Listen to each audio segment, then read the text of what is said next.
చెప్పండి బాబాయ్, పవన్ కళ్యాణ్ మీద రాజకీయంగా మీ అభిప్రాయం ఏంటి? ఆయన ఉన్నట్టు కరెక్ట్ గా మాట్లాడుతున్నారు. ఓకే, ఏం డిప్యూటీ సీఎం అయిన తర్వాత ఆయన డెవలప్మెంట్ ఎలా ఉంది ఇక్కడ? ఆయన డెవలప్మెంట్ అంటే చెప్పి చేయించుకున్నాడు, వచ్చాయి కదా. ఓకే, ఏంటి మరి ఆయన ఇచ్చిన శాఖలకి న్యాయం చేస్తున్నారా? చేయబట్టే కదా మరి గవర్నమెంట్ కూడా గుర్తించింది కదా. పేర్ని నాని గారు ఏమంటున్నారంటే ఇచ్చిన శాఖలకి ఏం ఉద్ధరించామనేసి, లేని శాఖ గురించి హోంమంత్రి గురించి మాట్లాడుతున్నాం అనేసి మాట్లాడుతున్నారు. అవునండి, ఇప్పుడు వాళ్ళ అపోజిషన్ వాళ్ళు ఏదో రకంగా బమ్మి చేసి మాట్లాడతారు. నువ్వు కరెక్ట్ గా స్పాట్ గా ఆధారంతో పట్టుకొని ఏదైనా చెయ్యి, నీకు అప్పుడు వాల్యూ ఉంటుంది. పంచాయతీ శాఖ నిధులు కూడా రాలేదు ఇంతవరకు. నువ్వు డిప్యూటీ సీఎం అయి ప్రమాణ స్వీకారం చేసిన కాడి నుంచి రాలేదు అంటున్నారు. అది 3 సంవత్సరాలు టార్గెట్ పెట్టాడు. ఇది బిగిన్ చేసా 3 ఏళ్ళు పడుతుంది అన్నారు. మళ్ళీ వెళ్ళి అంటే బిగిన్ చేసింది. ఇప్పుడు అవ్వదు. అది గత ప్రభుత్వం అసలు ఆ డబ్బులు కూడా వదిలేసింది. ఇప్పుడు ఈ ప్రభుత్వం దాన్ని తీసుకొచ్చి మేము దాన్ని కంటిన్యూ చేస్తాం, 3 సంవత్సరాలు పూర్తి చేస్తామని పక్కాగా చెప్పాడు. ఓకే, ఏంటి మరి నెక్స్ట్ తెలంగాణ కూడా పోటీ చేస్తా అంటున్నారు. చేస్తే ఎంతవరకు ప్రభావం చూపించింది అనుకుంటున్నారు? కొంత ప్రభావం ఉంటుందండి. కొంత ప్రభావం అయితే ఉంటుంది అనుకుంటున్నారు. సింగిల్గా వెళ్తారా, కూటమితో వెళ్తారా? సింగిల్గా వెళ్తారా, కూటమితో వెళ్తారా? సింగిల్ అంటే అది ఇంకా ఫైనల్ అవ్వలేదుగా, వెళ్తాయన్నారు. నెంబర్ వన్గా చేస్తున్నారు. కూటమి ప్రభుత్వం అయితే నెంబర్ వన్గా చేస్తున్నారు అన్ని రకాలుగా. ఇంకా కొన్ని చెయ్యాలి, చేస్తారు కూడా. ఇచ్చిన హామీలన్నీ ప్రజలకు అందజేస్తున్నారు నెంబర్ వన్గా, అందులో అనుమానం లేదు. ఈ ప్రభుత్వం వచ్చి ఫెయిల్ అయిందని జగన్ గారు అంటున్నారు. అది తప్పు. వాళ్ళు మునికి కోసం అలా మాట్లాడుతున్నారు అంతే. మేము ఉన్నాము అని చెప్పుకోవడం కోసం వాళ్ళు అలా మాట్లాడతారు. అలా మాట్లాడితేనే కదా. గత ప్రభుత్వానికి ఈ ప్రభుత్వం చాలా తేడా ఉంది. వాళ్ళు వచ్చి రాగానే లేబర్ మీద పడ్డారు, లేబర్కి కూడి తీసేశారు, అన్నీ నాశనం చేసేసారు. రాగానే చేసిన పని అది. ఇసుక అభ్యసించాడు. దానివల్ల ఒక 23 రంగాలు మొత్తం కుండిపడిపోయినాయి. దానివల్ల మళ్ళీ పైగా అది కాకుండా అన్నా క్యాంటీన్లు మూసేశాడు. అన్నా క్యాంటీన్లు తెలుసుకోవయ్యా బాబు, ఇంకో 5 రూపాయలు పెంచుకో, మీ తాత పేరు పెట్టుకో, మీ నాన్న పేరు పెట్టుకో అని ఈ టీడీపీ నాయకులు చెప్తే అది కూడా వినకుండా కక్షపూరితంగా మూసేశాడు. దాన్ని ప్రభుత్వం వల్ల రైతులకు కూడా చాలా అన్యాయం జరిగిందన్న. లేదు, రైతులకు చాలా న్యాయం జరుగుతుంది. నేను మొన్న వేసాడు కదా, మొన్న 7,000కి 3 దఫాలు 2 దఫాలు వేశారు కదా. ఇంకేంటి అన్యాయం? 2 సంవత్సరాలకి ఇంత ఇవ్వాల్సింది ఇంత సగమే ఇస్తున్నారు అనేసి వేస్తారండి. ఇప్పుడు అన్ని రకాలు చేయాలంటే మనం కుటుంబాన్ని చక్కబెట్టుకోవాలంటేనే కూడా టైం పడుతుంది. ఒక రాష్ట్రాన్ని చక్కబెట్టాలి. చక్కబెట్టాడు ఆయన పాపం వచ్చి చక్కబెట్టిందని మళ్ళీ నాశనం చేశారు. వచ్చేవాళ్ళు మళ్ళీ చేస్తున్నారు.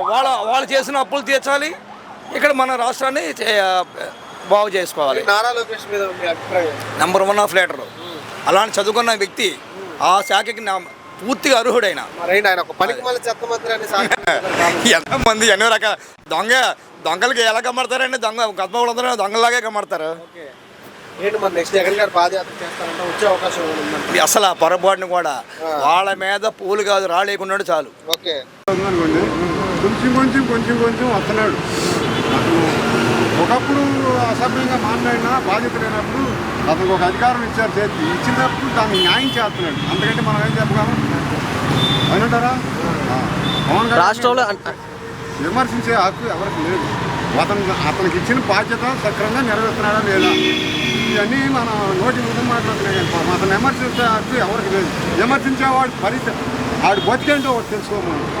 నాకు పవన్ కళ్యాణ్ అంటే అభిమానం కాదు, అతని ప్రవర్తన ఇప్పుడు బాధ్యత ఎట్లా నెరవేరుస్తున్నాడు అనేది మనం చూస్తున్నాం. అంటే రాష్ట్రంలో ఏ తప్పు జరిగినా, ఏ నేరం జరిగినా ఓన్లీ పవన్ కళ్యాణ్ గారినే ప్రశ్నిస్తున్నారు అన్నారు. దాని పవన్ కళ్యాణ్ గారు చేయమంటాడా? మన ప్రెస్ మీట్లో కూడా అదే అన్నారు. అంటే ఎమ్మెల్యేలు కూడా ఏం మాట్లాడలేదు. మొన్న ప్రెస్ మీట్లో మాట్లాడారు. మన సీతారామరాజు జిల్లాలో ఒక గ్రామంలో పెట్టారు, వెళ్ళండి కాపులు ఓట్లు మనకు రావాలి అని చెప్పి పాపం మాజీ ముఖ్యమంత్రి గారు వైసీపీ నాయకులకి కాపులు సమావేశపరిచి వీళ్ళు వెనక ముందాడుతున్నారు. కారణం ఏంటి?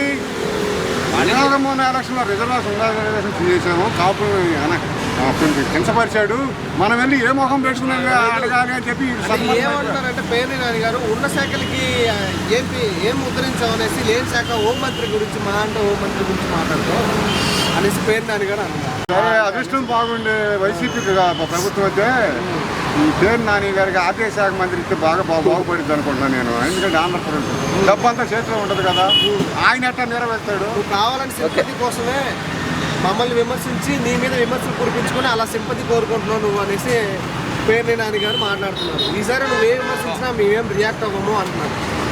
అలాగా ఈసారి అంటే మరి వాళ్ళని రానివ్వండి, అప్పుడు చూద్దాం. సరే, తెలంగాణ నెక్స్ట్ పోటీ చేస్తారంట, చేస్తే ఎలా ప్రభావం ఉంటుంది పవన్ కళ్యాణ్ గారు? తెలంగాణ గురించి మనం ఏం చెప్పగలం? నీకు తెలిసిన ప్రకారం కూటమికి వెళ్తారా? అక్కడ మొత్తానికి అభిమానులు ఉన్నారు, చిరంజీవి గారికి ఉన్నారు, చిరంజీవి గారి ఫ్యామిలీకి బాగా ఉందని ప్రజలు అంటే ఏమైనా అవకాశం ఉందా సీఎం అయ్యే అవకాశం? సీఎం అనేది మనం ఎట్లా చెప్తారు చెప్పు? సీఎం అంటే సామాన్యం. అది అభివృద్ధి బాగానే ఉందండి. రాజధాని ప్రాంతంలో భూములు ఇచ్చిన రైతుని నేను. రాజధాని రాకముందు వ్యవసాయ కూలీగా పనిచేసాము. అక్కడక్కడ పనులు లేక మేము ఇక్కడ విజయవాడలో సెక్యూరిటీ గార్డ్కి పనిచేస్తాము. టయానికి ఫుడ్, భోజనం, తినడానికి అన్నీ జరుగుతుంది. ఇక్కడ 5 రూపాయలకి అన్నీ ఫీజిబుల్గా ఉంది. రెండవది వచ్చి బయట కొనాలంటే 20 రూపీస్, 120 రూపీస్, 80 రూపీస్ అవుతుంది. అట్లాంటిది 5 రూపాయలకి ప్రతి పేదవాడికి కడుపు నిండా భోజనం పెడుతున్నాడు. కాబట్టి కేంద్ర రాష్ట్ర ప్రభుత్వం ధన్యవాదాలు. ఓకే, ఏంటి ఇచ్చిన హామీలను ప్రజలకు అందజేస్తున్నారు? ఇచ్చిన హామీలు కొన్ని నెరవేర్చాయండి చాలా వరకు. ఇంకా చేయాల్సినవి ఉండే, ఇంకా చేయాలి. చాలా 30%, 35% పూర్తయింది. ఈ ప్రభుత్వం వచ్చి మంచి జరగట్లేదు, ముఖ్యంగా రైతులు జరుగుతుంది, మంచి జరుగుతుంది. భూములు ఇచ్చిన రైతులకి ప్లాట్లు అలాట్మెంట్ చేస్తున్నారు కదా అక్కడక్కడ. ఇప్పుడు కొండవీటి ముక్కు గురించి లిఫ్ట్ ఇరిగేషన్ పెట్టి కొద్దిగా బయట పంపుతున్నారు. రైతు భరోసా, అన్నీ అన్నదాత సుఖీభవ, చాలా పథకాలు అవుతానండి. అవ్వట్లేదని చెప్పట్లేదు కదా, బాగానే అవుతుంది. ఇంకా డెవలప్మెంట్ అవ్వాలి అంటే ఇంకా ఉండాలి, ఇంకా డెవలప్మెంట్ చేస్తే బాగుంటుంది. అని ఇంకా ప్రభుత్వానికి చాలా తేడా ఉంది. అన్ని పథకాలు కూడా గవర్నమెంట్కి ప్రజలకు తెలిసేలా అన్ని మీడియా ద్వారా తెలుస్తుంది. ప్రతి విషయం కూడా గవర్నమెంట్ తెలియజేసి తెలుస్తుంది. కాబట్టి బాగానే అర్థమవుతుంది జనానికి, అభివృద్ధి జరుగుతుంది. అక్కడ రాజధాని ప్రాంతం కలెక్టర్ బంగ్లాలు కానీ, ఐపీఎస్ వాటర్స్ కానీ, హైవే రోడ్లు కానీ, సీడ్ యాక్సెస్ చాలా వరకు జరుగుతుంది. ఒకసారి ఆ రౌండ్లో చూస్తే తెలిసిపోతుంది. బయట సినిమా రాజకీయాలు వేరు, ప్రాక్టికల్ రాజకీయాలు వేరు. కానీ అతనికి ఏదో ఒక ఫైరింగ్ ఉంది. ఇంప్లిమెంటేషన్లోకి వచ్చేసరికి రకరకాల సమస్యలు, రకరకాల అడ్డంకులు ఉంటాయి. ఓకే, దానికి మనం అతని తప్పులు పట్టడానికి టైం పడుతుంది. రామారావు కూడా బోలా శంకరుడు ఆయన రాజకీయాలకు వచ్చిన తర్వాత మంచి సంస్కరణ తీసుకొచ్చారు. మళ్ళీ అటువంటి రామారావుని 89లో ఓడించారు. అది ప్రజాస్వామ్యంలో గెలుపు ఓడలపై పవన్ కళ్యాణ్ మంచి ఆశయంతో వచ్చారు. ఏళ్ళు పట్టింది. ఇప్పుడు కూడా తన శాఖల వరకు చేస్తున్న పరిమిత శాఖల కన్నా పవన్ కళ్యాణ్ ఒక ఈ ఆంధ్రప్రదేశ్ రాజకీయాలు ఒక పార్ట్. ఓకే, వ్యక్తిగతంగా మనం గౌరవిస్తాము. ఇంప్లిమెంటేషన్ అక్కడ కూడా రాజకీయ పార్టీలు ఉన్న తర్వాత తప్పదు, అనేక వైఫల్యాలు ఉంటాయి. అనేక మంది మన ఇంట్లో 5 మంది ఉంటాము, 5 మందికే మనం సాటిస్ఫాక్షన్ గడగట్టము. ఆ జనసేన పార్టీలో కూడా లోకలు ఉన్నాయి, బీజేపీలో బేవకూపులు ఉన్నారు, టీడీపీలో తప్పుడులు ఉన్నారు, వైసీపీలో కాలికేయులు ఉన్నారు. అయితే పవన్ గారు తెలంగాణలో కూడా పోటీ చేస్తాను మన జూన్ 2 ప్రకటించారు. సో ఆయన పోటీ చేస్తానని చెప్పడం జనసేన పోటీ చేస్తా అన్నారు ఆయన.